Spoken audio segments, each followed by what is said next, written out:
normal. RCP chamber pressure looks good. Doubling up. Roger roll with Atlantis. Water towers can fly! Yes! Tango Delta nominal. Flight outside SC off. Bring in SC off. Yikes. You bet. Okay. We don't need any more of these.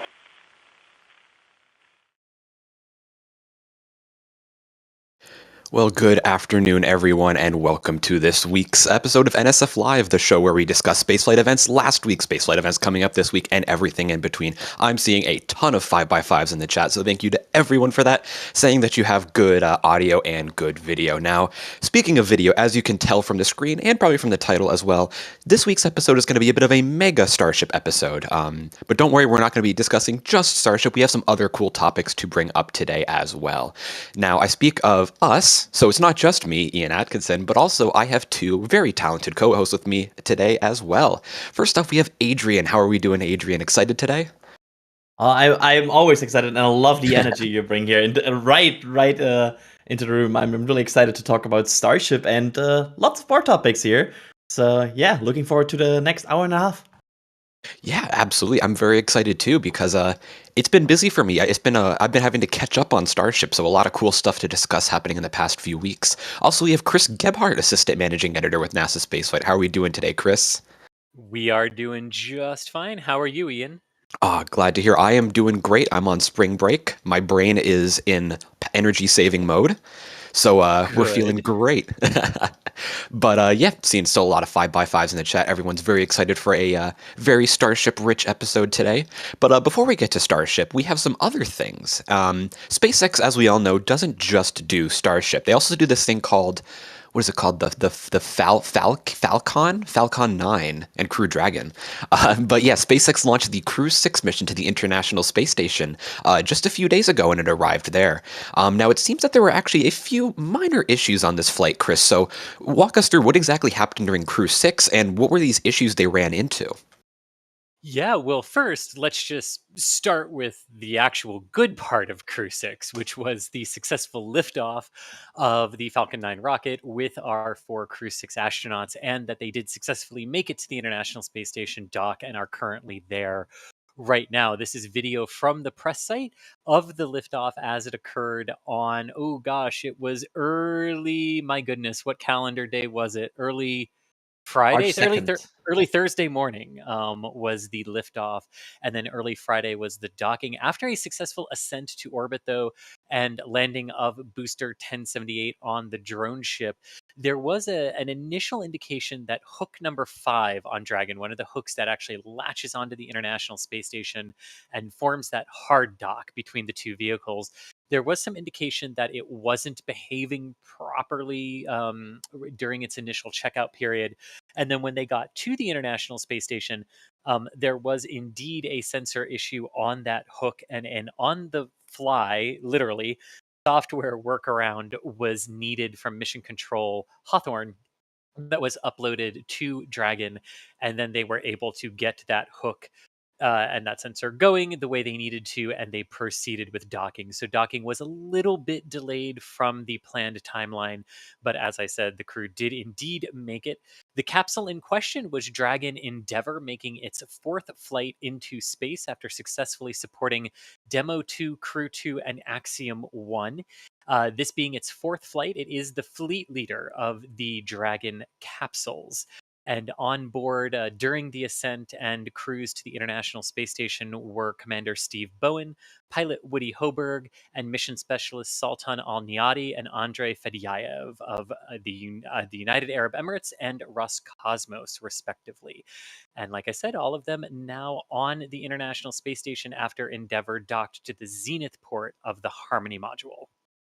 Very exciting. It was also very exciting to me. Like you mentioned, we have not just, of course, American astronauts, which is a big selling point of the Commercial Crew Program, to be able to get, American astronauts on American rockets from American soil, but we also have a huge amount of international collaboration there with, like you said, the UAE astronaut, the Roscosmos astronaut. Of course, we've seen JAXA and European astronauts as well flying up on Dragon. So it is just phenomenal. It's so exciting and inspiring to me to just see all of this cooperation happening. It's such a great thing to see, and I can't wait to see more of it happen throughout the Commercial Crew Program. But yeah, so it was a very exciting mission, Crew 6 there, against SpaceX's 6th crew mission to the International Space Station. And the next one after this, on the commercial cruise side, Chris, should be CFT from Boeing if things stick on schedule. Is that correct? They should, yes. Starliner's debut mission with crew on board is currently targeting mid to late April. There's no precise date yet, although we actually, this week, per NASA's last update a week or so ago, we should know this week what they're actually targeting. There is some sequencing with the upcoming CRS cargo resupply mission of the Dragon spacecraft. Dragon needs to go first because it needs to get to the same port that Starliner is going to use and then vacate that port ahead of Starliner. And it's also carrying a couple of things that they might wish to bring back on that Starliner and for the crew of that mission as well. So there is a bit of sequencing still to go here, but mid to late April is the target for Starliner. And if that does go when Crew 6 is up there, it definitely does look like it will be Crew 6 that will be the first Dragon crew to welcome a Starliner crew to the International Space Station. That's so exciting. I think also this whole like having minor issues reminds you why it can be an advantageous situation to have a second provider up, because I know there is some people that always talk about, do we really need Starliner at this point? Dragon is doing so good, but it's still depending on one single rocket and on one single capsule design, which always can have, it doesn't need to be a big issue, but it could be smaller issues that for some reason grounded, which would then mean that would limit America's access to space. So having a second crew option is always good, and I think it's very good in showing why NASA back in the day wanted to have multiple options with this program. And again, we are always talking about how easy SpaceX makes things look, but that doesn't mean that this is trivial. We saw some issues happening. Right. They troubleshoot them. It worked, but this is not a trivial mission they are conducting. This is still launching crew into space, and that will always be a bit different than launching Starlinks. So it's always good to hear that everything worked besides the troubleshooting they had to do with the hook and the sensor. Yeah, and you know exactly what you just said there too also plays to the pre-launch element of this when there was the ground TTEB issue on the first attempt that caused the delay ultimately to Thursday morning. And that's, again, one of those things where might there have been a liftoff if there weren't crew on board? Hard to say one way or the other, right? But stopping and just making sure because there are 4 lives on board, always better. Yep, absolutely. And yeah, like you said, it's great to have the redundancy because back before Dragon, we only had Soyuz set up on the space station. So we were really hanging on by a thread in terms of our crew capability. And now like with, one US provider and one Russian provider, we're, I guess, hanging on by a rope. But once like Starliner comes up, there's going to be a lot of redundancy. If something like, God forbid, if something happens with Dragon or something happens with Starliner or with Soyuz, we still have 2 backup options in terms of getting crew to the space station. So great to have that redundancy in place. And that redundancy we already have in terms of cargo resupply. So having it in both cargo and crew resupply, big advantage there. But yep, so that was the Crew 6 mission. Looking ahead, we have the first Starliner mission coming up after that. But that was not the only SpaceX launch this week. Over on the West Coast, or the best coast as some might be incorrectly inclined to believe, we had Starlink V1.5 launching from Vandenberg. Now, there were also a few Starlink 2 mini satellites launching as well. Now, from Florida, we had 21 Starlink V2 mini satellites. These were the first ever Starlink V2 satellites to launch. So, Adrian, what was happening there? Why is Starlink V2 significant to the Starlink program? Well, it's a upgrade. They talked about Starlink V2 on permits before, and of course that was also planned to go onto Starship. But with Starship not being yet able to fly payloads to space, they also built this Starlink V2 mini variant, which is able to launch on the Falcon 9. Which has some equipped upgrades. They are way more capable. They have I think they mentioned 4 times the capacity per satellite. They are equipped with the new Argon Hell thrusters in comparison to the Krypton ones that we used before, and they also now are able to support E-band in terms of the arrays. So there's some upgrades on this. They are also less, but like more capable. Of course, in previous missions, sometimes we had like 50 or 60 Starlink satellites. For this one, it was only 21. So yeah, it's way less, and you can see it in here. These are the V2 minis. But that doesn't, of course, mean that V1.5 will never fly again, as we saw with the other mission, because the other mission was Starlink V1.5, which were 51 satellites. So we are back there on the usual amounts and the older generation Starlinks, which SpaceX probably built them at some point, so they wouldn't just dispose them, but use them and launch them as they were planned for certain launches and certain altitudes. So yeah, loads of news on the Starlink front, and looking forward to see probably the slow phase out of 1.5 and the coming up of 2. And that's also a very cool video we saw during this. This is Yes. Oh my point gosh. of This view of the deployment, like the detention rod, I would call it, moving up and releasing the satellites, which is such a cool view. And then I believe, Adrian, if I'm looking at this correctly, this is a tension rod that sort of swings back but stays. Am I seeing that Yes. right? But like stays Yes. with the second stage for deorbit and reentry, so that they're not leaving the tension rods up there to passively reenter. Yes. Because Yes, that's how it that used to be. That was a big thing, right? When Starlink started flying, was wait, the tension rods stay up there as well for a little bit. Yes, I think basically on it was confirmed at this point, because the tension rods usually, of course, got their own tracking because they are big enough that they were tracked where they are, and there was no like separate tracking for tension rod, if I remember correctly, for this launch. So that confirms that this basically sticks to the second stage and will then dispose together with the second stage. Yeah, and this is an excellent move because, like you said, on still current V1.5 and V1 Starlink missions, the tension rods were deployed and just left in orbit. So you had an additional 4 uncontrollable orbital debris. And of course, like they would re-enter within a few months. But I mean, if you really think about it, any orbital debris, whether or not, it's going to re-enter in a few months or a few decades, it is still a hazard. Of course, it's a minor hazard, but you want as little orbital debris as possible. And this is an excellent and very responsible move from SpaceX to have the tensioner rods stay attached to the second stage and deorbit with it. So because of that, we now have 4 less pieces of junk in orbit, which is, again, an excellent, very responsible move there. Really is, and like some of the times it's the overall orbital altitude that determines how long things stay up there and how long it takes for things to passively come down, right? Like Hubble's going to take over a decade. The ISS would come down in a couple of years if it wasn't reboosted every now and then, right? I think that the Soyuzes specifically insert into a 200-kilometer orbit, and the third stage from there decays naturally over the course of like a week or two. So it really does depend on your orbital height, and these are a bit higher at about 350 kilometers, which is about the orbital altitude of the Chinese space station, as a matter of fact. So Yeah, and of course, SpaceX in the past, even with the deployable tensioner rods, they've still been relatively responsible in terms of orbital debris. They would inject satellites into a low orbit, 200 to 300 kilometers, and sometimes a little bit lower than that when they had some second stages that weren't or couldn't be deorbited. They would keep them at a low altitude, so they'd re-enter very quickly.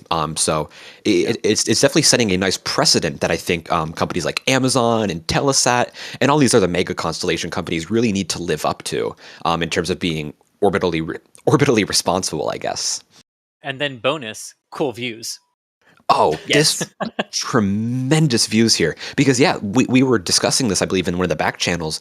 You could see on the left, on that aluminum tube, the wiring for the camera. Because the tensioner rods stay attached to the second stage, you can just run a wire right up them, put a camera up on top, and get some killer camera views for really no loss. And I think this is one of the first times we've ever seen like a third-person view of the second stage in space like this, aside from like a Crew Dragon mission.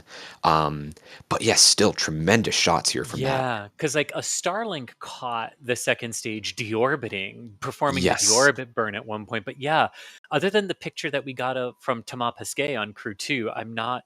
Yeah, it's kind of rare to see the second stages in space like this. Yeah, and one other thing too, if you look on the right side of the camera, there's kind of a like a metal block looking thing. That is probably a crush core because when these things fly back, you don't want to blow up your second stage tank. So the crush core, much like the ones in the first stage landing legs, absorbs the shock and kind of crushes itself to absorb all that momentum from the tensioner rod. So very cool all-around engineering here. And before I totally lose my credibility, it's rare now to see your second stage because for 30 years we saw it quite a bit every mission, looking out a window. Yeah, that's true. Yep. Mark it on your bingo charts. I mean, Does if you it think count about if I don't say the name? No, I'm kidding. we've been seeing third stages since the 1960s, if you think about it. That's very true. Uh, Very true. Ugh, but yeah, still very great camera shots there. And again, too, while we're discussing orbital debris, it just popped into my head that when Starship begins launching the full-sized V2 satellites, there's going to be zero orbital debris, unless something goes terribly wrong with a Starship, in which case there would be one very big piece of orbital debris. But if everything goes right, it's just going to deploy satellites and come right back down. So very responsible in that sense. Indeed. Very nice to see. And of course we did, we also had a Starlink V1.5 launch, the boring old Starlinks. We had one of those from Vandenberg as well. And they're likely going to keep flying those as they begin to phase in the V2 satellites. These V2 mini satellites are likely just essentially prototypes. So it might be a little while before they begin ramping up the V2 mini launches. And then of course, Starship with its full-size V2 satellites whenever it begins routine orbital launches. So those are the SpaceX launches we saw this week. 3 launches. Not surprising, given SpaceX's very busy manifest this year so far. But moving. But Go sorry, it is worth noting that 2 very different types of weather interfered with the 2 Starlink missions this week. The Starlink V2 mission was delayed by about 6 hours due to a solar storm that was impacting Earth on that day, and various radiation can cause control and positioning malfunctions. Like if any of you this week, or like specifically more last weekend into early this week, were like, why is my GPS not working? Why is it glitching? Why is it malfunctioning? Because a solar storm was coming over us. And so we did see that first V2 launch get pushed by about 6 hours for it. And then, of course, the incredibly rare weather event that they are having in California right now wreaked some havoc on the V1.5 launch out of Vandenberg, which eventually took place on Friday. I think the space weather was so crazy. I remember some reports here in Europe over that the aurora was seen very far south because the Earth was hit so far, so heavy by solar winds. So there was like people being like confused because they saw like space, things at night. Oh yeah, very much so. Yeah, and and it also, if anyone in chat here was in, say, the northern U.S. or in Canada or Alaska or Russia, Northern Europe, wherever, there was a very solid chance that you might have seen some auroras. I'm actually curious if anyone here. And the southern hemisphere. Don't forget the southern hemisphere. Yes, Australia and New Zealand. Yes, my bad. Or if anyone here's in Antarctica, by chance. But yeah, some people here saying in chat they got some aurora in the UK. Very cool. In Yorkshire. Yeah, and they were very, very prominent. I know throughout portions of Canada, like people in the cities in Toronto and Calgary saw them quite clearly. And given all that light pollution, that must have meant they were very strong indeed in those areas.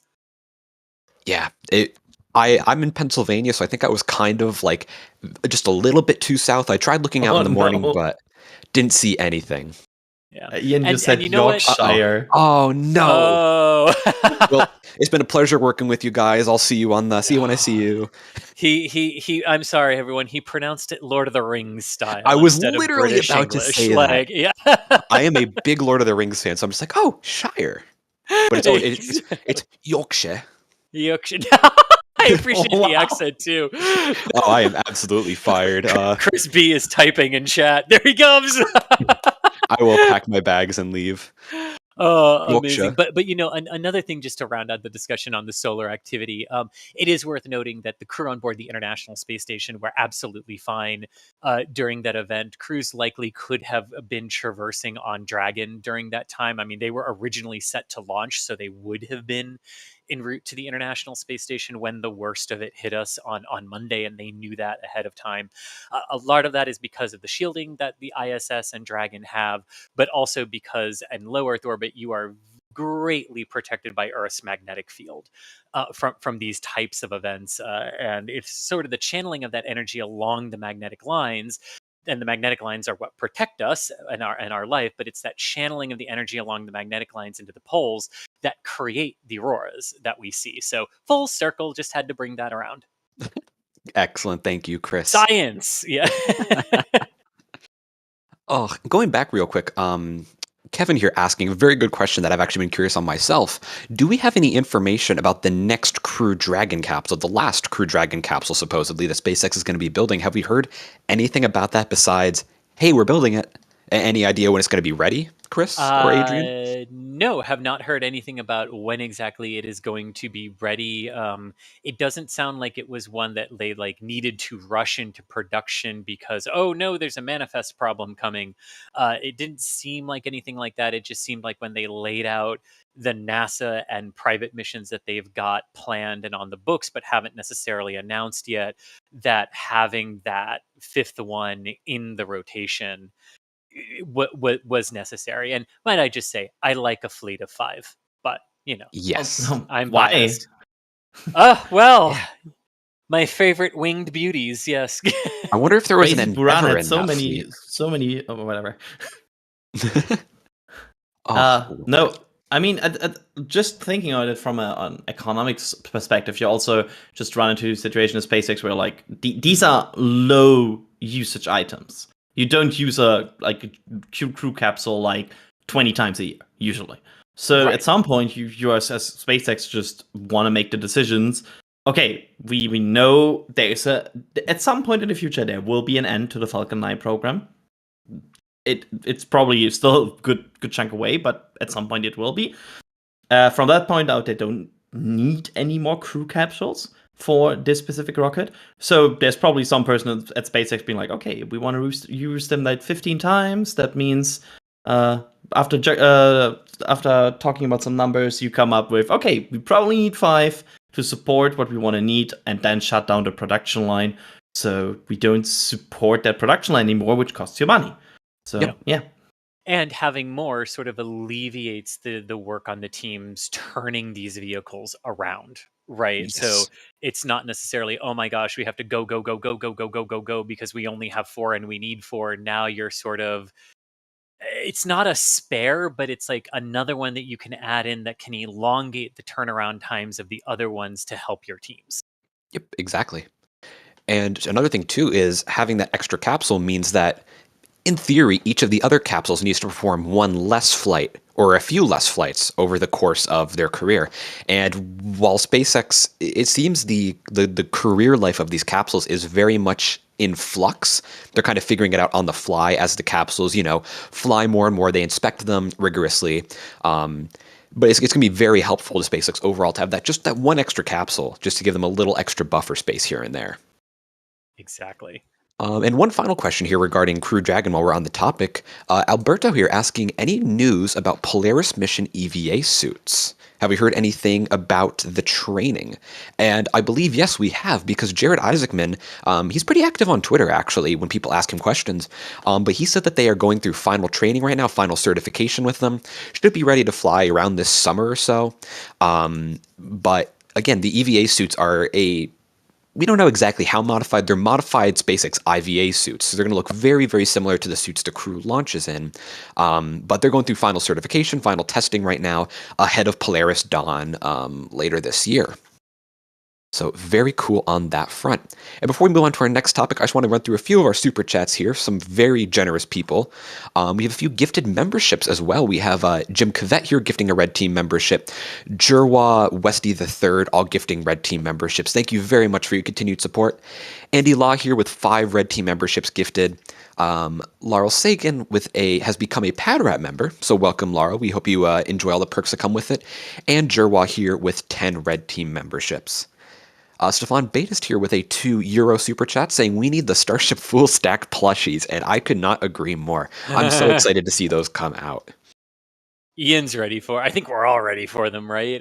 Yes. To which I will say, stay tuned. I was about to ask Chris any updates, so yeah, perfect. I saw some of the initial production models this week, yes, so stay tuned. They are coming along nicely, yes. And may I just add, I don't know if I got yelled at for abusing the product here, but my dog very much likes the Starship plushie as a dog toy.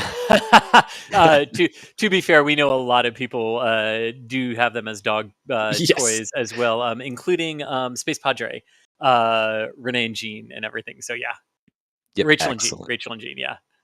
Yep, so thank you, Stefan, and yeah, keep your eye out.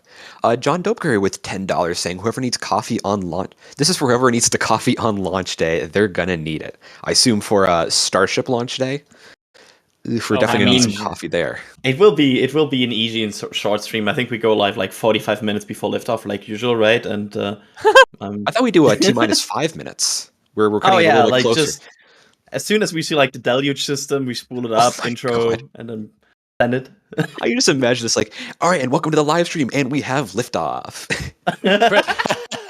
That's the morning my poor dog is like looking at her watch, going, "Why are you up?" Oh yeah. Oh god. Oh, but thank you, John. We appreciate that. John also gifting a Red Team membership. Thank you very much, John. A lot of gifted memberships here. Also, yeah, John Vanderlar gifting 10 Red Team memberships. So a lot of people out here getting some memberships from some very, very generous members. So thank you very much for all of that. And Jim Cavett here with $5 saying, hey, y'all, happy weekend. Happy weekend to you too, Jim. Thank you for the support. Now, moving on to our next topic today, the last one before we get to our big Starship, and I just closed out the links doc. That's great. So we got some big news this week that ULA, the United Launch Alliance, which is a 50-50 joint venture between Boeing and Lockheed, you know them, they launched the Atlas V, the Delta IV, they're working on Vulcan right now, they're working to get Starliner ready. ULA may be sold in the near future. Now, this came as kind of some pretty big news because they've been seen as kind of a giant in the launch industry.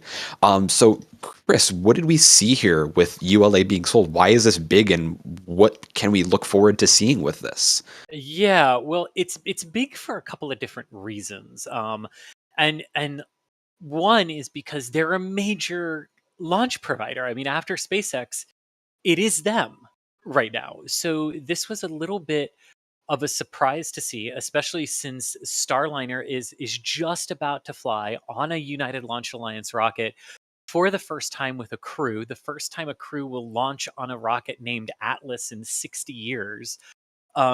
First time United Launch Alliance gets to claim that. They've got Vulcan coming online, which was supposed to be, I mean, it's literally in the background, the future in that photograph that we see right there on screen with Tori Bruno standing in front of one of the engines that the Vulcan will use. And in the background, it says the future. That was supposed to be ULA's future. And now it's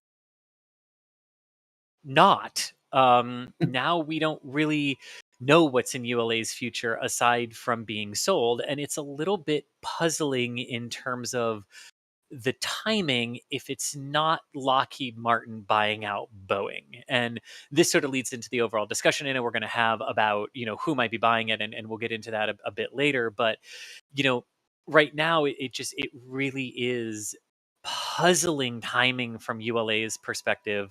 And to be fair, this wasn't ULA coming out saying, we're going to put ourselves up for sale. This was ULA telling enough people internally what was going on that eventually multiple people confirmed it to Eric Berger.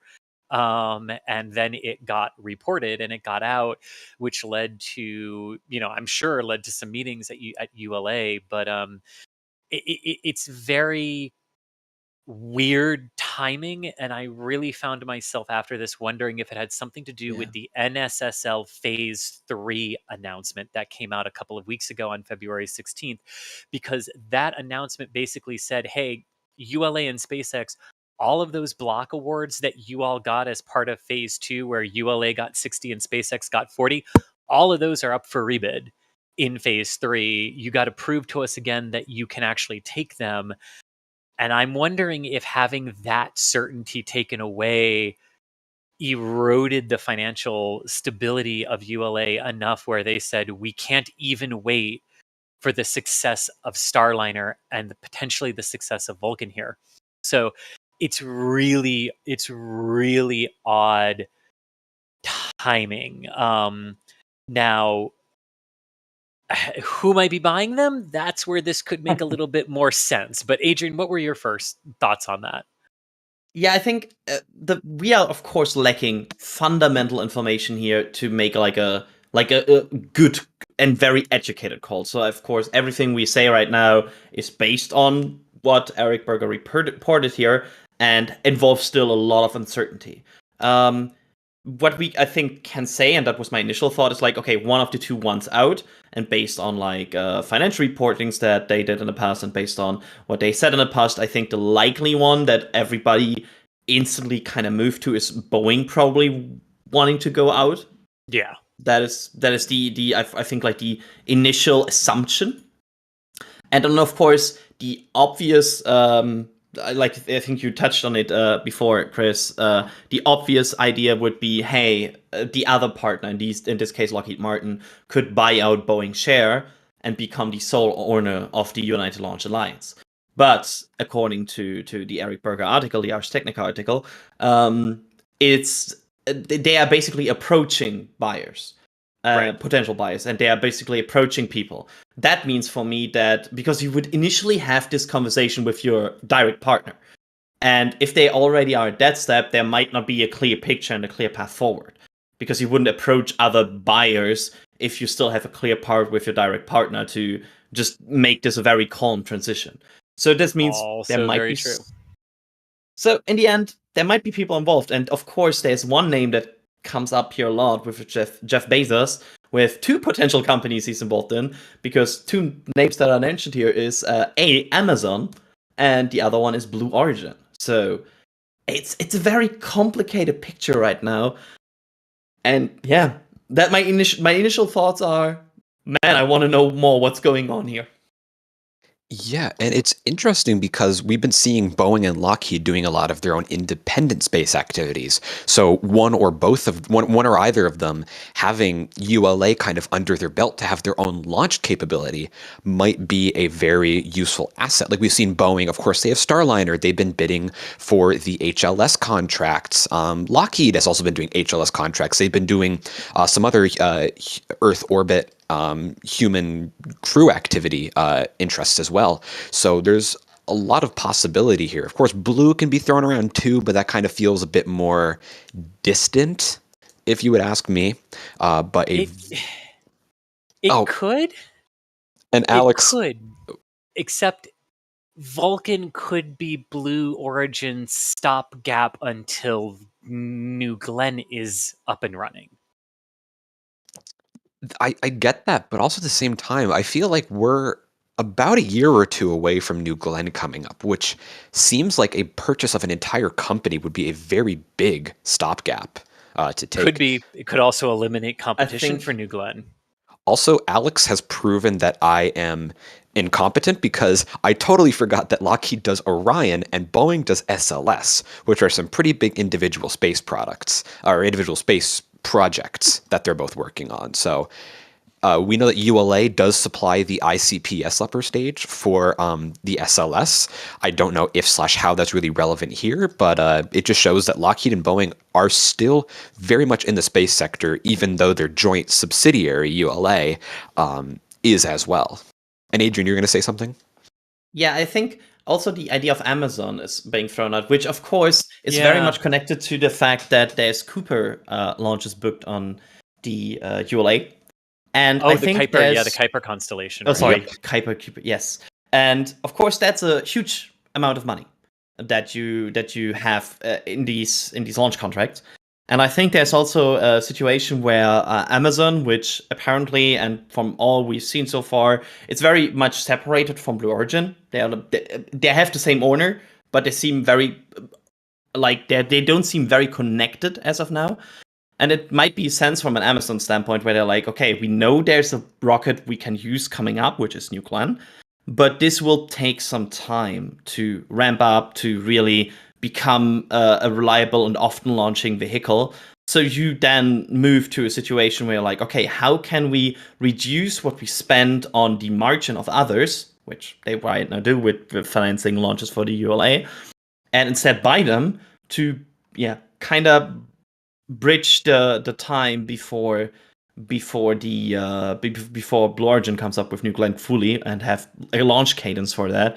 And in the end, you then also have the second very, very prominent launch provider, which of course opens all kinds of possibilities for in theory bidding for other launch contracts or combining on synergies. And I think that the more I think about that idea, I think it's not totally out of the blue. Very nice, Adrian. Very nice. We have a few questions here, of course, regarding the ULA purchase here. Adrian, not the Adrian in here, I don't believe, but they're asking, will the sale of ULA affect Blue Origin's plans for orbital reef? So we know that Starliner had been planned as being the crew transport to orbital reef, among some other resupply vehicles, and that had been not officially, but presumably flying on Vulcan. That kind of brings up the possibility that maybe there's a bit more of a chance for Blue Origin to be buying out ULA. Any thoughts on that, Chris or Adrian? I mean that's one of the places where it could kind of make sense to me, especially if it's potentially easier to human rate Vulcan than it is New Glenn right out of the gate. Remember, there are no Atlases left. It's the crew flight test and then the 6 missions for NASA, 1 a year to the ISS, and that's it for Starliner right now because it no longer has a launch vehicle after Atlas was completely sold. So that's a huge element to like what happens to Starliner after this is it needs a launch vehicle. Vulcan seems to be the obvious sort of choice for that. So maybe that's a place where it makes sense with the overall plan for orbital reef as well. And yes. Oh, go ahead, Adrian. Just like in general, like looking to the forward of the future of ULA, I think it's also very understandable from if one of the two partners wants out, because ULA, while getting Vulcan ready right now, still has a challenging and very interesting future ahead because they are phasing out 2 of their major rockets. They then have to compete against a very integrated rocket into the market, which is Falcon 9. You still have yes, you have a situation where Kuiper, of course, gave you some launches, but down the line they have a challenging future, and especially if they become a direct competitor to Blue Origin, which is a potential in the future that they would compete against Blue Origin in contracts.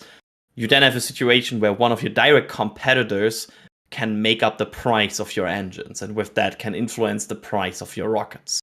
So they're not in it's not a situation where you're like they have smooth sailing guaranteed for the next whatsoever years. Yeah. Yes. Very true. I agree. And Alex in the back channel asking a very good question that I've actually been thinking as well. And I know we've been discussing in our back channels as well. Do we think that ULA being purchased by someone else will bring the past and kind of forbidden projects back to light, such as ACE's orbital refueling, things along those lines, and also additional reusability? We know that Tori Bruno has said ULA does have plans in place for reusable rockets past Vulcan. Again, we don't know any details about what exactly that means, what it would entail. Right. But it seems like ULA has a filing cabinet just full of ideas that they've either wanted to or have had their hand forced to shelve. Any thoughts on bringing back some past concepts? Well, yes, although I I have a bit of an issue on the forced to shelve part of that, because no one forced them to shelve reusability with Vulcan. They opted to do that. And if you go back into the record, you've got the statements of them: reusability won't work, and then all of a sudden, when it did, oh, we need to do that. It's never been baked into Vulcan to begin with. I think a lot of it will depend on who buys it. I don't. If Blue Origin ends up buying them, I don't see Blue investing a lot of time into trying to make Vulcan reusable. I think Vulcan becomes their stopgap. If Lockheed is buying out Boeing, though, again, which might be a little nebulous, since, why would they be going around to other people if it's just Lockheed buying out Boeing? If it ends up being them, then yes, I could potentially see that, because Lockheed does sort of want to advance what they're doing in space right now, whereas we see Boeing trying to pull back a lot on that. So I think it depends on who buys them.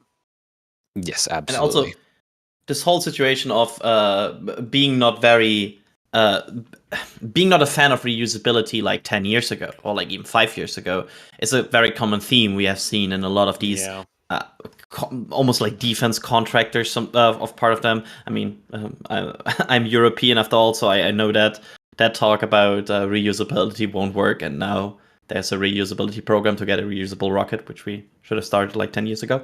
But yeah, it's you could almost say like they're definitely in a challenging situation with reusability popping up left, right, and center right now, and every company trying to get there in some way or another. Yeah, it's going to be very interesting to watch. First off, to even find out who they're looking to have buyout, because it seems to be more ULA reaching out to people rather than someone approaching ULA, unless, of course, there's the possibility of them looking for a second offer. Well, there's that too, and there's also, like, I hesitate to bring this up too, but there's also the significant question of, is it a good decision to buy them? Because what's the return? I mean, if you're looking at it from a pure business case, what's the return you're really going to get out of this, knowing you're getting a completely expendable rocket, again, in a moment when everything is shifting the opposite direction? Unless you're on the small side of that discussion, right? And the small launchers. So yeah, it's going to be interesting. I think, just to weigh in on that, I think an important factor what they have, what might be interesting to potential buyers, is potential launch contracts they already signed. Because if you buy the company, you also get the launch contracts, of course, which you sign with companies. So that's one. And B, which is always an important factor in space, is hiring. So you're in a situation where you instantly acquire a huge talent pool, because there are many talented engineers at ULA. So you would basically also get access to this talent pool, and could, in the case of a company that already works in space, you could repurpose this talent pool to work on your projects. So that's also like one of the cases where I just think about, like, that's maybe something where somebody would interested in. I do agree though that Vulcan might not be the most and the biggest selling point for a potential buyer. Yeah. What, And of course, it's worth noting that a few years ago, back in 2015, that Aerojet Rocketdyne was looking to potentially buy ULA, but during that time period, it's worth noting Aerojet Rocketdyne solid rocket boosters were being used on Vulcan, or were being used on Atlas, and their new Hydrolox engines were under consideration for use on Vulcan, as well as their Hydrolox engines being used on the Delta IV and the upper stages of the Centaur and the Delta cryogenic second stage. However, Aerojet does not want to buy them now. Aerojet was just bought themselves, or is in the process of being bought right now themselves. So, people have expressed interest in the past, but 7 years ago, the landscape was a lot different than it is now. and one thing too, one certain company. Yes. Yeah. One thing too, when you were mentioning that you need a reason to buy ULA or something to get out of it, we're seeing it right now with the very, very much oversaturated small sat launch industry. You need something unique about your company, something that you and only you can offer, or you or and only you can do well.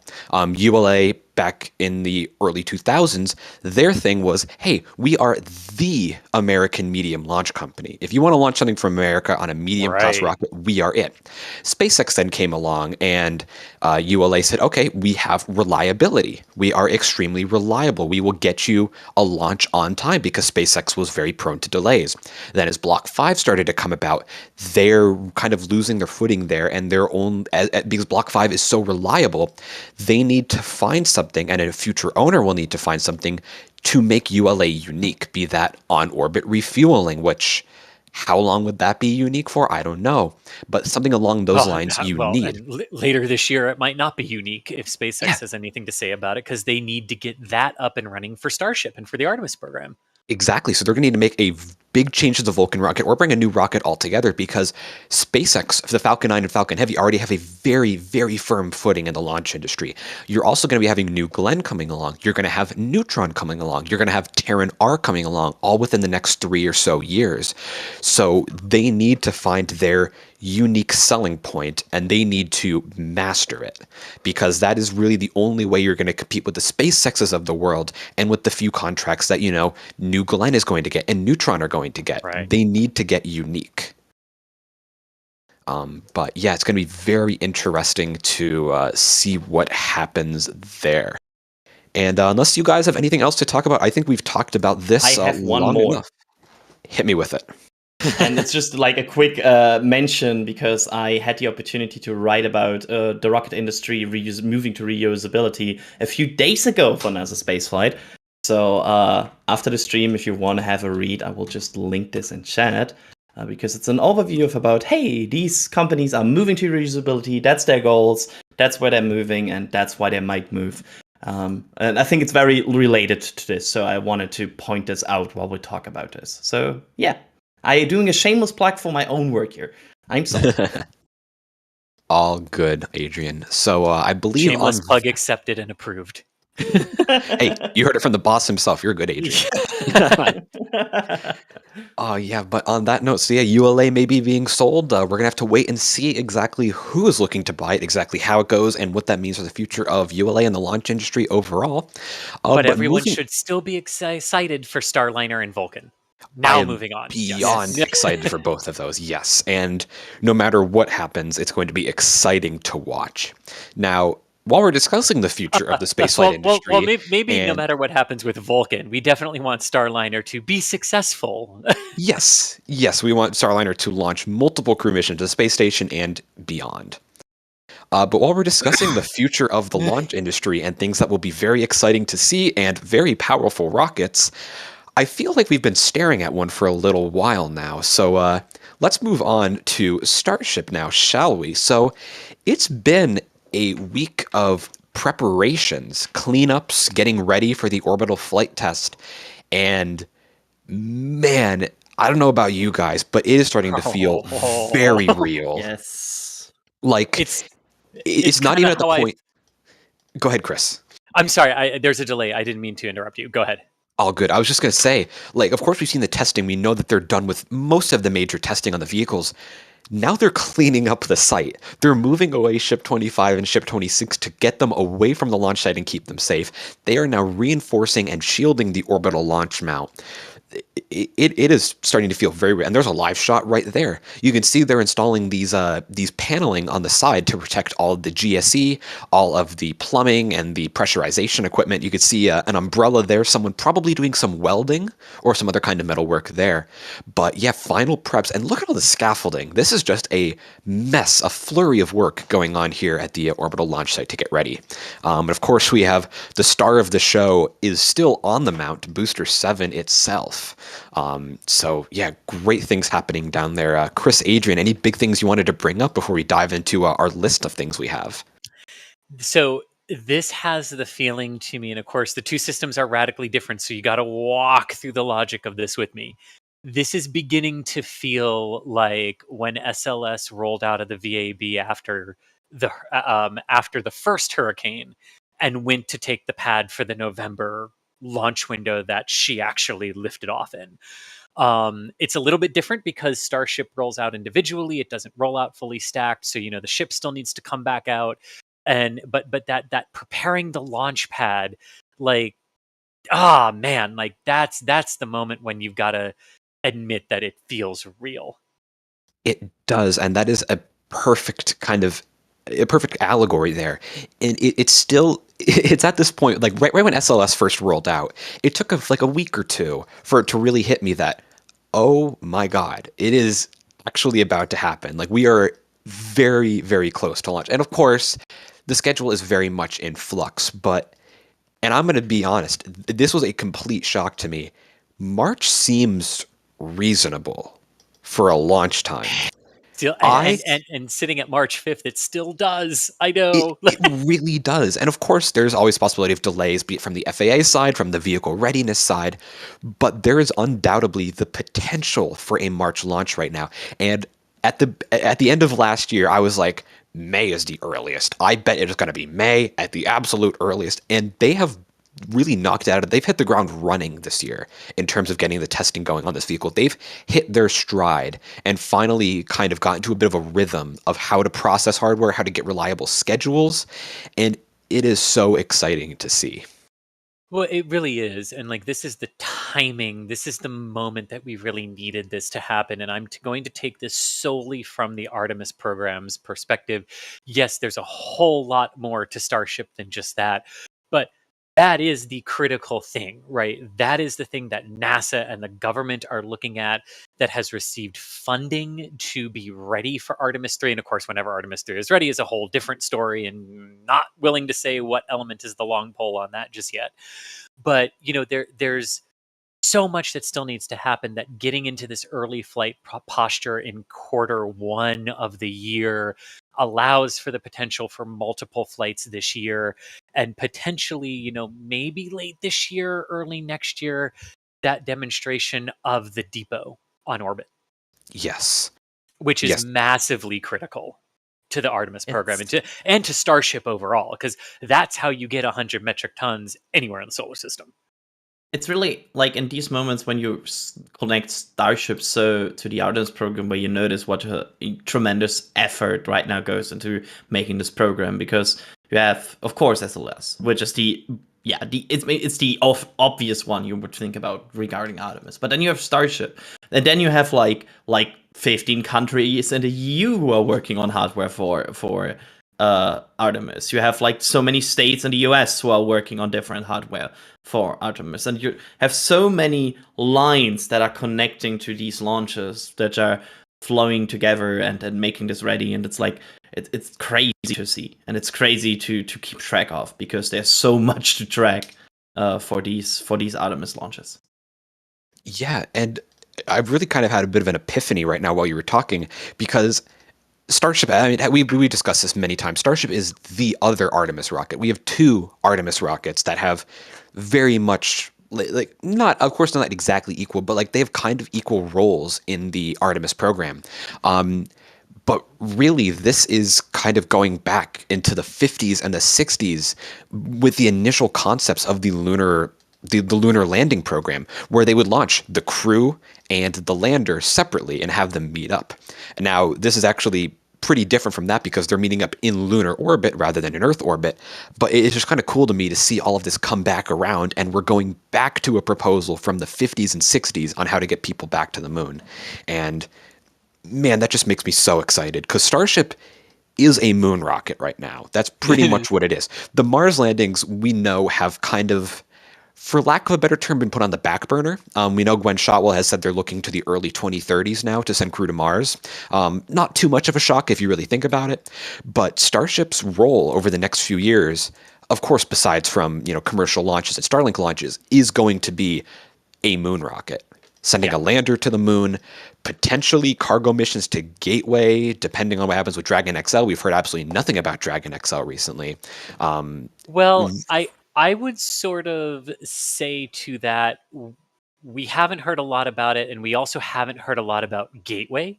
And I think there's a link there. I don't necessarily think it means Dragon XL is dead, but there might be a sequencing of when NASA turns that on, so to speak, when they think they'll be ready for it. And of course, what we're looking at right now in South Texas could end up making Dragon XL completely obsolete.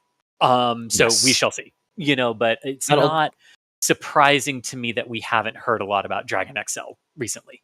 And Alex saying in the back channel here that we know NASA is going to be official in procuring Dragon XL missions later this year. So if/when they get to that point, we're going to know what's going to happen with the resupply missions. But I may say that having a Starship to get cargo to the gateway literally would just basically quadruple the internal volume of gateway. You'd have basically a mobile science lab there at that point. You really would. Yeah. And like one of those things that you were talking about in terms of the differences of like rendezvousing in lunar orbit this time around, there are moments that like I do wish some of the people who made the Apollo lunar landings possible and in reality we're still around, we're still here to see some of what Starship is promising to be. Because I would love to just show von Braun the image of Orion and Starship and go, it's the bigger one that goes down to the surface and lands and comes back. And not only that, you can use it multiple times. Yes, yes, indeed. Because in the Apollo program, von Braun was incredibly interested in doing reusable launch vehicles. The first stage of Mercury Redstone, the Redstone booster, was going to land with parachutes. The first stage of the Saturn 1, the Saturn 1B, the Saturn 5. Gemini. Von Braun wanted reusability more than anything so he can get a rapid launch rate. Of course, sadly, it never came about, but this is really not a new concept to have a reusable launch vehicle. And I'm sure he would be delighted, not even with Starship, just to see what Falcon 9 and New Shepard are doing today. Yeah, and if anyone's interested, I highly recommend looking up the original concepts for how the Gemini capsule was supposed to land, because oh boy, if you thought the space shuttle and Starship were dicey with how they come into land, well, let me just say it involved a parafoil and deployable landing legs that looked really rickety on the Gemini capsules. But they were thinking about this stuff all the way back then. You're exactly right, Ian. Yeah, and it's funny, the Gemini program, just like quick little sidetrack, Gemini was just a mess of just crazy concepts because like Mercury was just like, can we get to space? And Gemini was like, all right, what do we do in space? And all of the concepts coming about from Gemini were just insane. But yeah, going to be very, very cool to see that come about. And a quick little side note right here. If you want to get some really cool things related to Starship from NASA Spaceflight, check out shop.nasaspaceflight.com. It's an excellent way to support the work that we do. Get some really cool things ahead of the Starship orbital flight. Hurry up and get them now so they can arrive by the time that the flight happens. We have multiple merch lines. We have some really cool 33-inch and static fire ones, some cool like just general Starship designs, some full stacks, and they come in all shapes and sizes. You've got, of course, your t-shirts, your hoodies, your mugs, some mouse pads, and of course, my personal favorite, the metal prints. These are, I'm saying this completely honestly, these are absolutely gorgeous. I have one in my dorm room, a Starship static fire metal print. It's not just Starship. You have, of course, Falcon 9 here. There's Delta 4. There's some Atlas. There's some other Starship ones as well. There's so many metal prints. You genuinely need to check them out. They are so amazing. And the quality is phenomenal. So again, shop.nasaspaceflight.com. Tremendous way to support the work that we do on this channel and to help us grow and get ready for the insanity that's going to happen for the orbital flight test. So again, thank you to everyone who supported us through that. And also, if you get something on the merch store, you will get a little pop-up in the corner of the live stream to let us know, and then we can personally thank you during the live stream for getting something. So again, a great way to support us. And you can leave a little message there too. You can say thank you. You can ask a question. You can joke around, anything and everything. We really appreciate all of that support. So again, shop.nasaspaceflight.com. Great way to support us. Great way to get yourself ready for the orbital flight test of Starship. And anyway, back to some live views of Starship. So now diving into what we've seen in this past week, we discussed that they were kind of clearing up the area around the orbital launch site, getting all the vehicles away. We saw Ship 25 move to a new location. We've never seen a ship go, right, Adrian? Why are they taking it to an old gun range? Because it seems they want to test her. Of course, we in previous times they tested everything on the launch site. Most of the time, we had some tests on the production site as well, but most of the tests were conducted on the launch site, and that, of course, always blocks your infrastructure, because as soon as you close the launch site to test something there, you then run into a situation. Okay, in this moment, we cannot work on the orbital launch mount, we cannot work on the tower, we cannot work on the pad, we cannot paint the lag as they are doing right now. So it blocks you out from whatever they are doing, they want to do to this infrastructure. So it makes sense to perform some of the tests on a different kind of sites, where they can conduct the test and then make sure that they don't have to close the whole launch site or the whole production site for conducting these. So yeah, that's, I would say, summarizes why they are doing that at Massey's and not doing it at the launch site, right? Yeah, and speaking of the launch site real quick. Okay, Ian, yeah, go ahead, yeah. Yeah, if you look on the rightmost leg supporting the orbital launch mount, we're catching something that SpaceX really likes to do after booster static fires. They are repainting the orbital launch mount gray. It drives me, not drives me crazy, but it's so funny just seeing it, because it's just going to get blown away again in a few weeks. But you see crews are out repainting there. it prevents corrosion in the salt water. Yes, see, I'm not from the coast, so my brain is not in saltwater, rusty, bad air. My brain is just like, why are they doing that? Because I'm very much inland. But yeah, very, very cool to see them doing some preps here to get the site looking very pretty ahead of the orbital launch. That's awesome. And also, things rolling back. We got some video too. Patrick, if you can bring that up, of Ship 26 being rolled back. Now, that was undergoing some cryogenic testing at suborbital pad A at the launch site. That underwent, I believe it was 2 full cryogenic tests. And that was, of course, the cryogenic testing is to ensure there's no leaks, make sure the tanks can withstand cryogenic fuels, and so on. Now, Ship 26 is the very interesting one, because it has no flaps, it has no heat shield. It is very much a bare bones naked Starship. And this has led to a lot of confusion as to what its exact purpose is. Is it testing a depot? Is it testing how a tanker flies? But it seems that it's really just SpaceX being like, we don't really want to, waste the time and money putting flaps and heat shields on. Let's just make a real quick one that can fly, get some data, and get all of that back. So yeah, Ship 26 was moved back to the production site.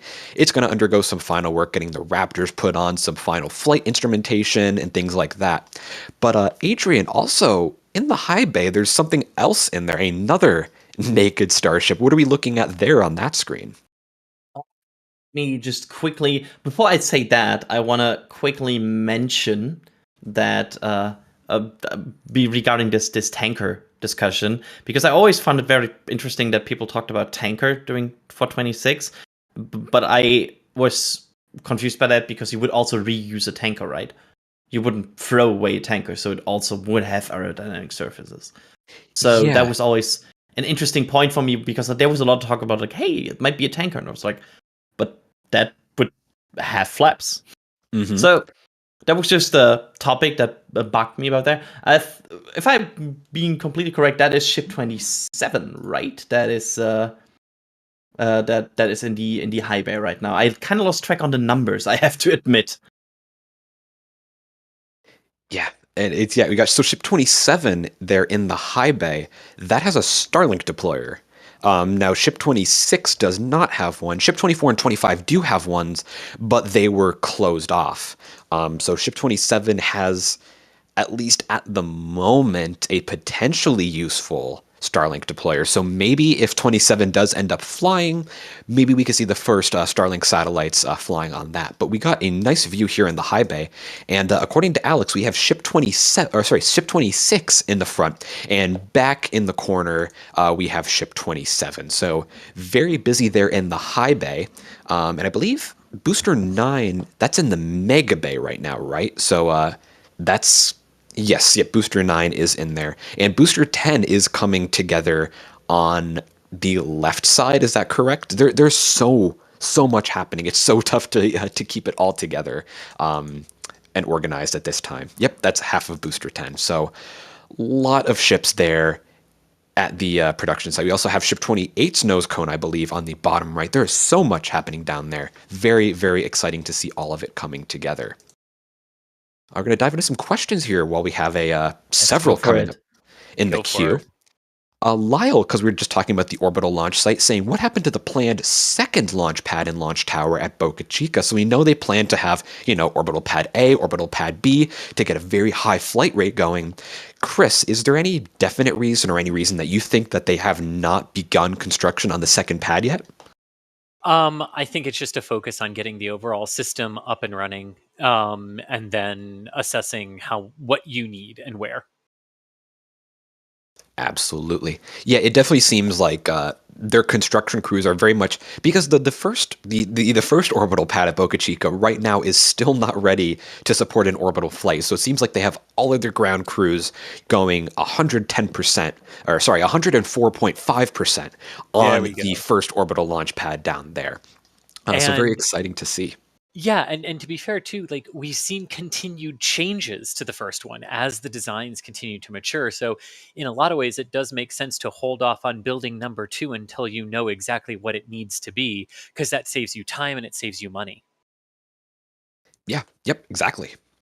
And also, while we're talking about new orbital launch pads for Starship, Lyle is also asking, and I believe we have some perhaps live shots that we can maybe pipe in of this. Oh. What's the progress on the Complex 39 Starship launch pad? So we know the one at Boca Chica, they only have one pad right now. They're not yet building the second one, but there is a second Starship pad being built overall. So Chris, you're our resident Florida person on this live stream. What's going on with the Complex 39A Starship pad? Yeah, so we have definitely seen, so the tower segments are there, right? And we have seen some of the carriages that have gone over for the, there's a cruise ship going by Well, nice. on one of our screens right now from board Canaveral, which is always nice. But yeah, the carriage system is there. We know that they are continuing to do outfitting on the ground. We know that the OLM is still being outfitted indoors. We know the arms are there for the overall catch system. Yes, they are shorter, but that doesn't mean they're not catching. It just means they're shorter because they need to be shorter. So a lot of outfitting and rigging is going on right now in between uses of 39A for crew and cargo and payload missions that SpaceX needs it for. Yep. Sounds about right. And the next major, I guess, well, there should be 2 big major milestones coming up: the QD arm being installed, and then the actual orbital launch mount ring itself needs to be installed. And I think at that point we're going to have the major construction done. Of course, you have to install the piping, the electrical work, the shielding on the orbital launch mount, all that fun stuff. But yeah, very, very cool to see that coming up. And side note from this question, Adrian and Chris, I want to hear. This is going to be an extreme shot in the dark. Starting with Adrian, when do you think we're going to see a Starship launch from Pad 39A? Just a very, very rough timeline. Okay. Next year. Next. I'm saying early 2025. Wow. Yeah, Okay. And the reason here is because I think I'm still trying to limit my expectations on Boca development, and I think a potential, for example, if they don't reach their full goals in the orbital attempt for the first flight, that would delay some of these steps going forward. And I think that might be the reason. I think there might be some time still, but I'm happy to be surprised in a positive way. I just, at this point, I'm more pessimistic sometimes maybe than I should be on Starship timelines, but I try to limit myself in how optimistic I try to be, because then it feels a bit more calm, and then I can get surprised. Absolutely. And Chris, what are your thoughts on the matter? Oh, I'd say sometime in 2024, late 2024. I agree. I think that sounds about right to me. So thank you for the question, Lyle. We're gonna run through some super chats real quick. We have a few piling up in here. Chris W has gifted 1 Red Team membership. Thank you very much for the support there. We appreciate that.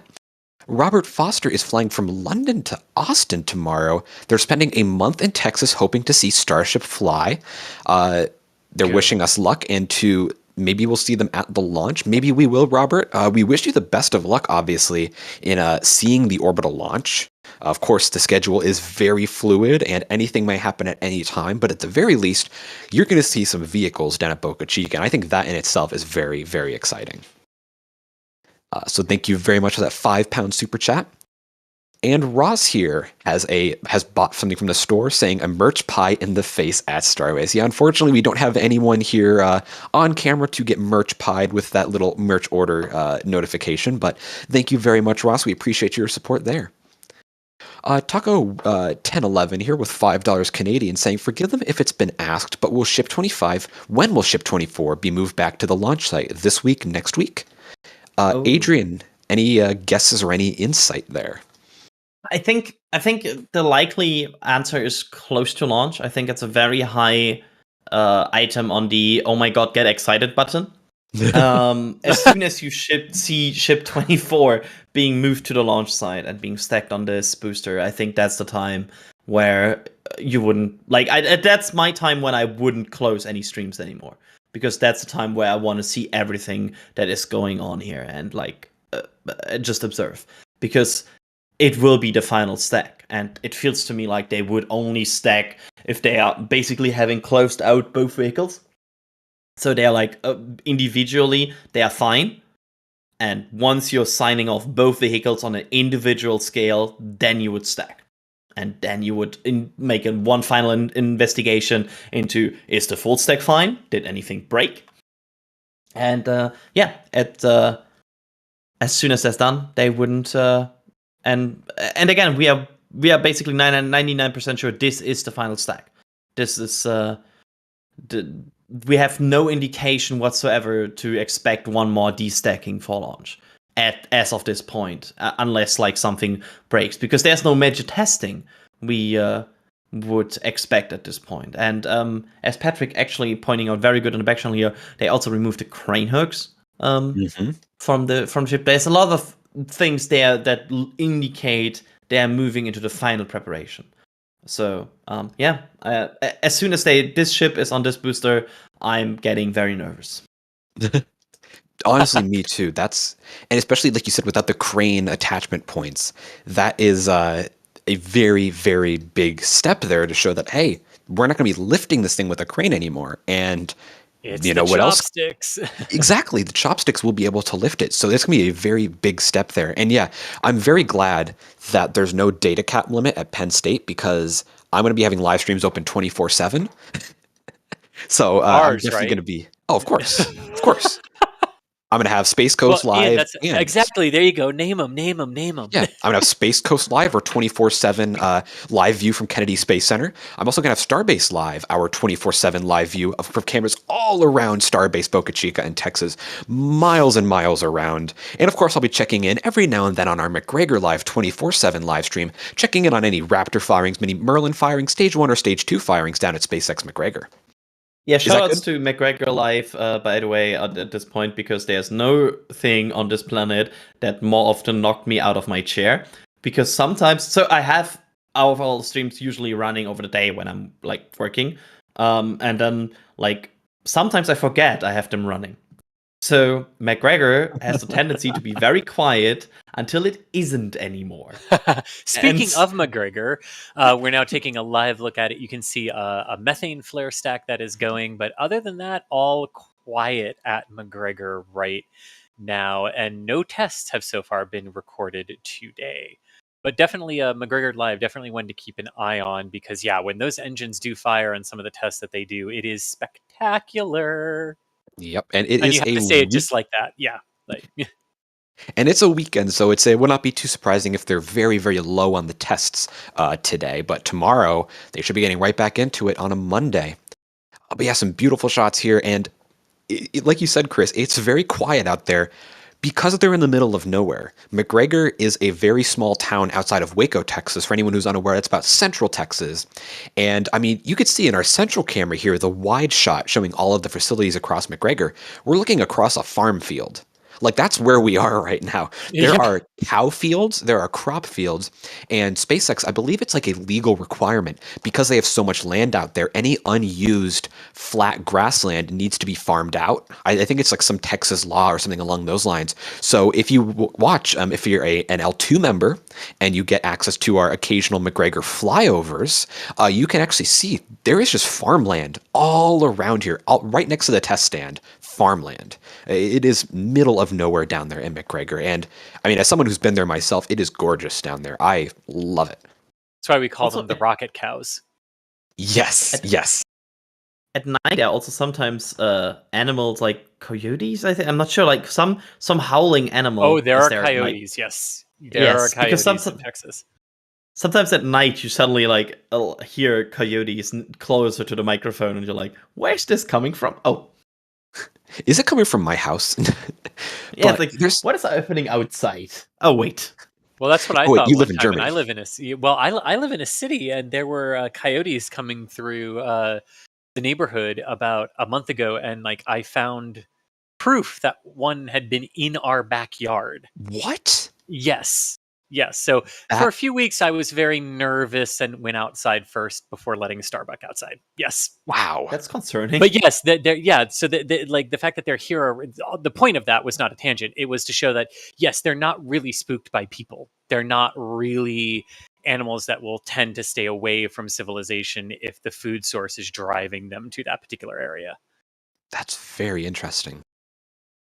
But yes, so we have, obviously, as you can tell, we have a lot of cameras from McGregor to Starbase to the Space Coast at Kennedy Space Center. Real quick, before we jump back into just the last 15 minutes of our show today, I want to thank just a few more Super Chats. Again, thank you everyone to your support, be it Super Chat, gifting a membership, becoming a member yourself, anything in between, even just hitting the like button. Hitting the like button is it seems like it's just trivial, but it really helps the gods at YouTube to recommend our channel more. It really just helps us to reach a wider audience and teach everyone how awesome Starship is. So just hitting the like button is a tremendous help in and of itself. But about to read some people here who went above and beyond and gave us some super chats. So Joe Henderson saying that they love you guys. Just got to say that before the bumpkins set them on fire. Not too sure what that means, but thank you very much, Joe, for the $20 super chat. I appreciate that. Joseph here with a store message saying they think Neuralink would help them. They love NASA and Tesla. SpaceX hit them up.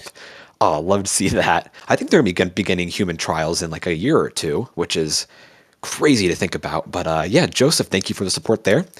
Jonathan also with a store message saying, thanks for all you do. So excited for the first Starship launch. If it happens on a work day, they're taking their TV to work so we can all watch it happen, most likely through our streams.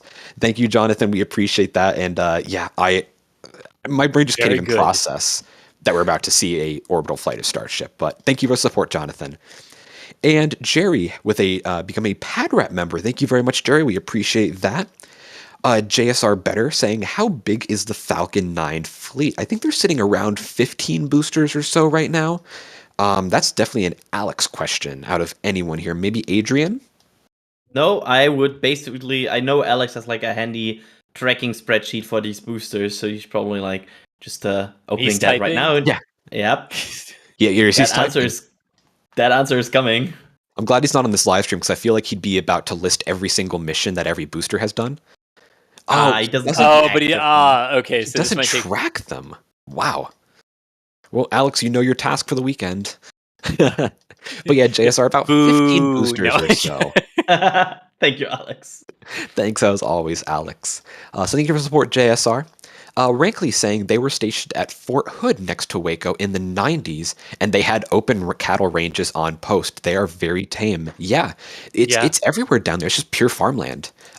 Beautiful, beautiful area down there. It'd be an honor to work down there at some point. But yeah, Rankley, thank you very much for that input, and thanks for support.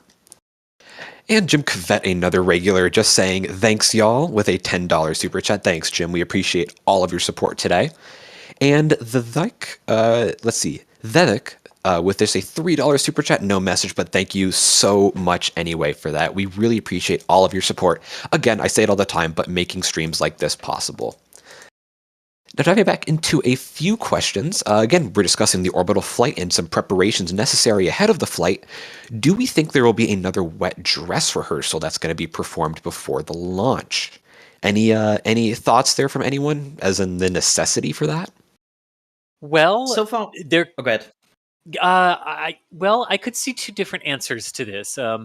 Redoing your wet dress rehearsal could help you buy down risk. So if you could find a way to sequence that, I'd say they might try.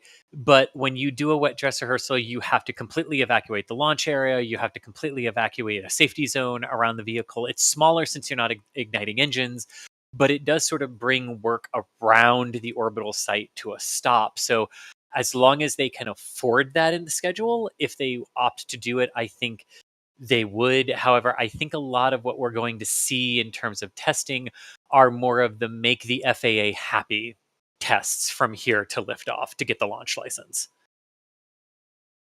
Yeah, that sounds about right to me. And it would probably happen, like you're saying, like very close to launch, because you're going to need to evacuate the orbital launch site, get your equipment away that you wouldn't want to lose in case something happens. So it would make sense to do it once you're done with your major preparations and you're cleared the site anyway, getting ready for launch.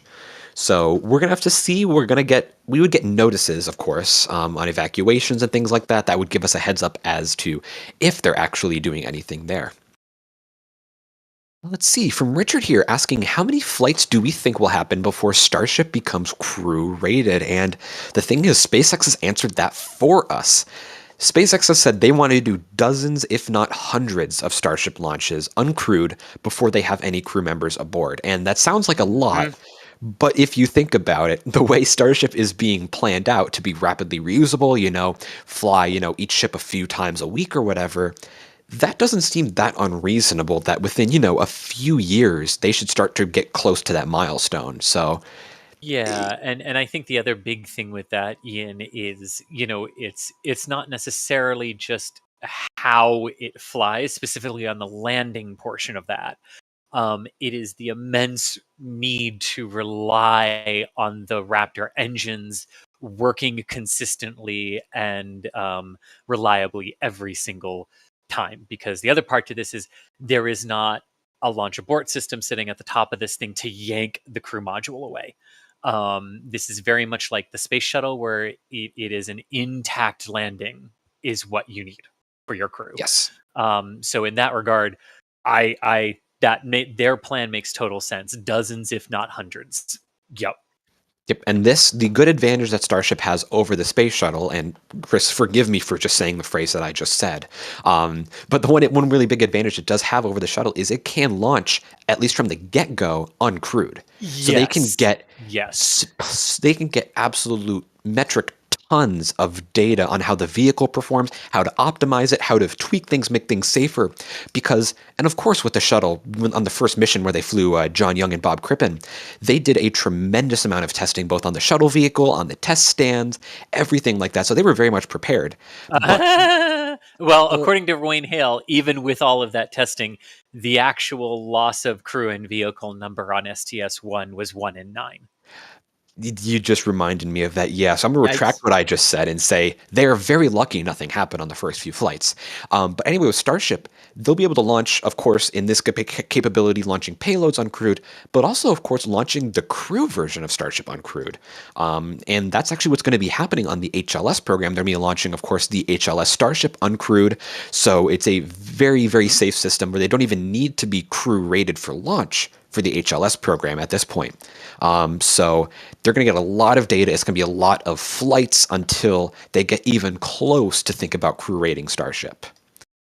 And of course, they're probably going to have NASA in on the loop too with that for some expertise, the FAA as well. There's going to be a lot of paperwork to go through, and SpaceX will need to prove that they know what they're doing. I mean, that's what they kind of signed up for now with that they're involved in Artemis, right? NASA is involved in this in a lot of ways, probably. There's probably a lot of talks and a lot of briefings between NASA and SpaceX about Starship. Because, yes, in theory, they only will provide the lunar lander, but of course, this whole infrastructure, including like landing tankers and everything, is crucial and critical to getting humans back to the moon. So NASA, of course, wants to have updates on everything of that, and not only the one piece of hardware that in the end will perform the action. And yet having NASA involvement on Starship is obviously hugely beneficial. You get to discuss with NASA, get their expertise, get some engineering opinions, but also at the same time, that comes with the price of having extreme NASA oversight. Like we've seen multiple times, basically monthly at this point, it seems like there's NASA tweeting out, hey, we had some astronauts tour Starbase. Hey, we had some engineers tour Starbase. The HLS teams tour Starbase. There's a lot of NASA oversight here, and they're working hand in hand, both to help SpaceX, but also to keep them in check. So NASA is again, great partner for SpaceX. It has been a tremendous partnership that has benefited both of them in ways that you can't even begin to describe. So yeah, great work there coming out of SpaceX and NASA for HLS. And a few more super chats here have come in. JK Video with a $5 super chat. No message, but we still thank you very much for that. Alan C has gifted 5 Red Team memberships. Thank you very much, Alan. We have 1 gifted Red Team membership from Lauren and from Jim Cavett as well. So anyone who just got some gifted memberships, be sure to thank the person who gave them to you. Do you get to see who gave you the gifted membership, Adrian or Chris? I'm not sure exactly how that would work, but I don't know actually if you see it, if you see the name of who gave it to you. I do know you get told you got one, but I'm not sure if it reveals the name. No. Gotcha. But if it does reveal the name, or even if it doesn't, just say thank you in the chat to all the gifters being super generous today. Again, the membership program, obviously a great way to support us, but you get some really cool things in the end. You get access to our members' videos, some members' live streams. We did some Kerbal streams. We do some just Hangout Starship streams, very cool things like that. Debrat Kid here saying, no question, it's just wanted us a while, and we got them very deep into spaceflight. They also love their launch, entry, and landing shirt with a $5 super chat. Thank you very much, Brett. We're glad that you like your merch, of course, and thank you for the support as always. Let's see, Polaris Aerospace here asking, and I think this is a very, very quick question that we can answer from first-person experience. Does anyone outside of SpaceX still live in Boca Chica? And yes. Oh yeah. A few, yes. Yeah, it's not even just Mary. Of course, Mary, who works with NASASpaceflight a lot, lives in Boca Chica. But there are still a few other residents who live in Boca Chica who have rejected SpaceX's buyout offers. So they get a front row seat to all this testing down there. And honestly, a lot of them are probably just not even, interested in spaceflight. They just have their vacation house down there in Boca Chica. But yeah, players, we hope that answered your question, and thank you for support. And finally, Douglas Richardson with a $10 super chat saying, many thanks to the NSF crew, their daily go-to for all of space news. That is awesome, and I'm so glad we can be your space news fixing. So thank you very much for that. Let's see. Got a question here from John Dopeker saying, so they tested the launch abort system for Falcon 9 and Crew Dragon, obviously. What is the requirement for Starship since it's a one-shot, no abort deal like Shuttle? And John, that's a great question. I'm going to be honest, I don't think even SpaceX can really answer that right now because they're still a while away from crew rating. But Chris, Adrian, any bit of insider speculation here on what you think might entail? Well, from a regulatory standpoint, there is no, if you want to launch a crew from the United States, there absolutely has to be an escape system. There's nothing like that on the books. Commercial Crew imposed it for those particular programs, but that was a requirement of the program, not a requirement of the U.S. Federal Aviation Administration, which oversees commercial launch licensing, including commercial crew launch licensing. So, yeah, I mean, there's no requirement aside from the business needs to prove that you can get them back or that the system can compensate for various engine failure modes, right? Like if you separate ship and booster and one of the engines on ship, which would be carrying the crew, does not ignite, can you still get to orbit? Right. Yeah. And then the bigger part of that is testing that redundancy, understanding that the Raptors will light every single time. And we've sort of seen SpaceX alter their approach to ship landings, right? Where they said, well, we don't need all 3 sea level Raptor 2s to reignite for the actual landing, but we're actually going to ignite all 3 of them, get them all up and running, and then select one with the least lever arm to shut down. But that way we're starting all 3 of them. So if one fails in that startup, you've got like a 1 engine redundancy basically on your landing operation. And of course, the more you can throttle the Raptor engines down, deep throttling is what we call it in the industry. That really helps have potentially more engines up and running, but at lower throttles to help account for that. That way, if one engine goes down, the others can throttle up a little bit to compensate in that moment. But that's a lot of how this is, per the current design that is public, how that's going to work. Yeah. And just to quickly wait a minute, there's no like explorer's guide to spaceflight or something. Like it's the one that makes the contract makes kind of the rules, what they want from the vehicle they buy. So as you said, NASA made the rules for Dragon, and in this case, NASA makes the rules for what they want to pay for the Artemis program. So they had some rules. There were some guidelines on what the lander has to be and what they have to do. And of course, Starship fulfilled that, because otherwise they wouldn't have been selected. And for now, of course, just as a side note, for now, crews will not, in the Artemis program, launch in an area where a launch abort system on Starship would even help. Because right now they would board the Starship on the moon orbit and then go down to the moon. So for NASA, at least for NASA concerns, right now they are not doing any mission where a launch abort system or like anything of that would be in a concern at all, because they're not flying through a period where a launch abort system would be used. Yeah, and like you were saying, with the in-flight abort capability, NASA, as of right now, does not have any launch contracts for Starship. They are, of course, working with SpaceX on Starship to get it ready for HLS. So there's a lot of oversight going into the design, but there are not necessarily any NASA launch requirements for like any crew missions. So SpaceX is very much on their own here, working with like the FAA, and I'm sure there's a bit of NASA partnership there and discussing some things. But SpaceX is on their own right now, and so they're going to need to prove it on their own that they think Starship is safe enough to launch crew without an abort system, which still is a bit of a big thing to propose.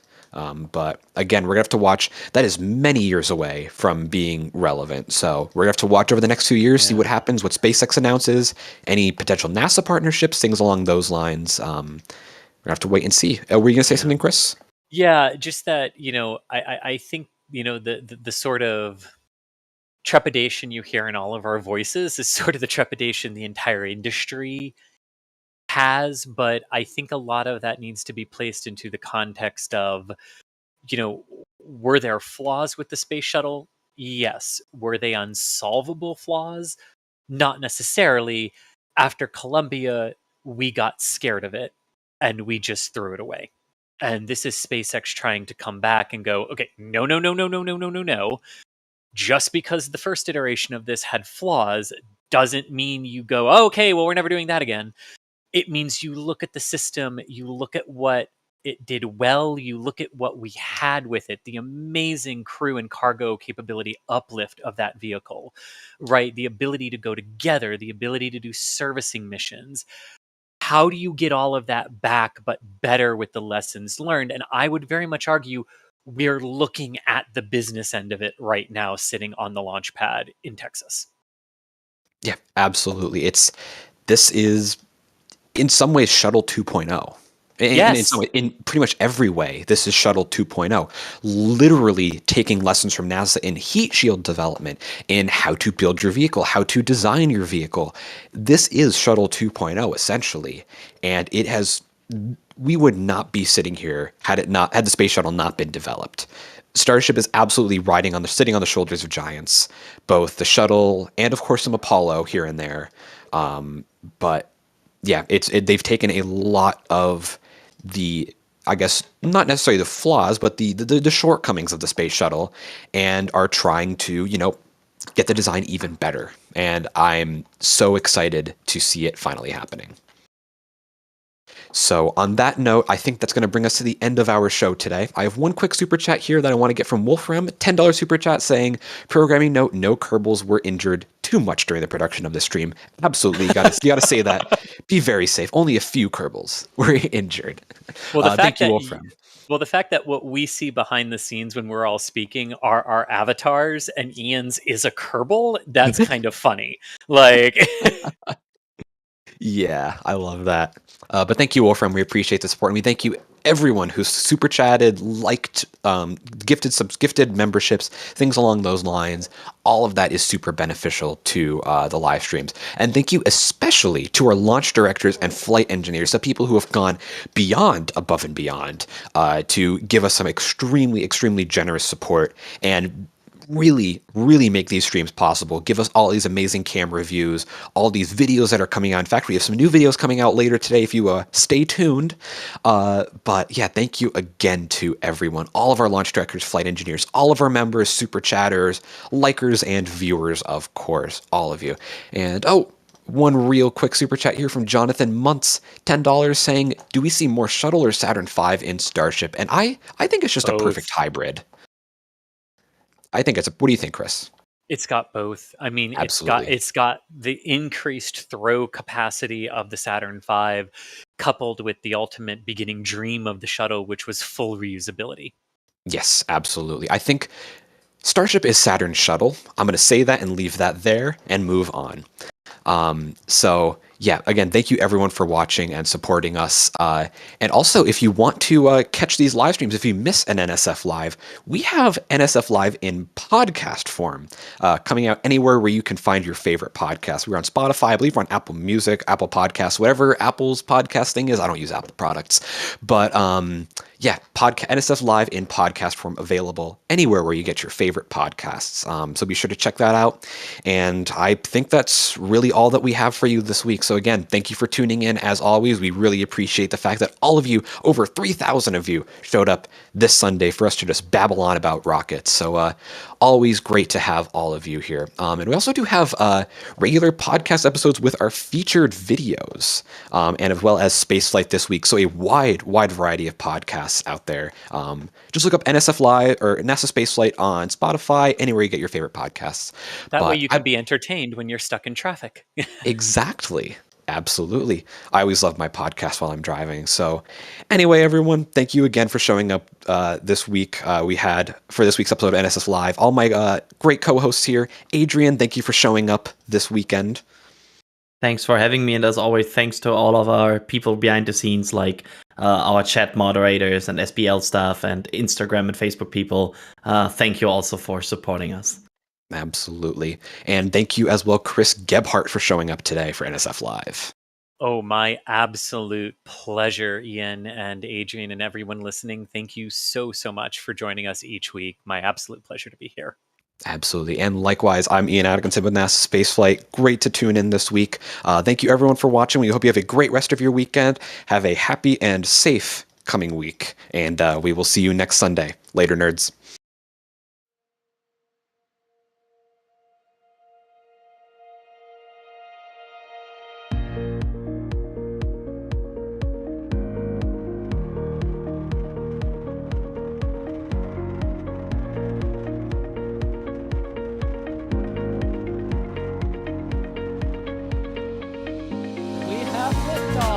Propulsion continues to be normal. RCP chamber pressure looks good. Toggling up. Roger roll with Atlantis. Water towers, fly! Yes! Echo Delta nominal. Flight is now started, speed off. Say again, Yikes. You bet. Concur. We don't need any more of these.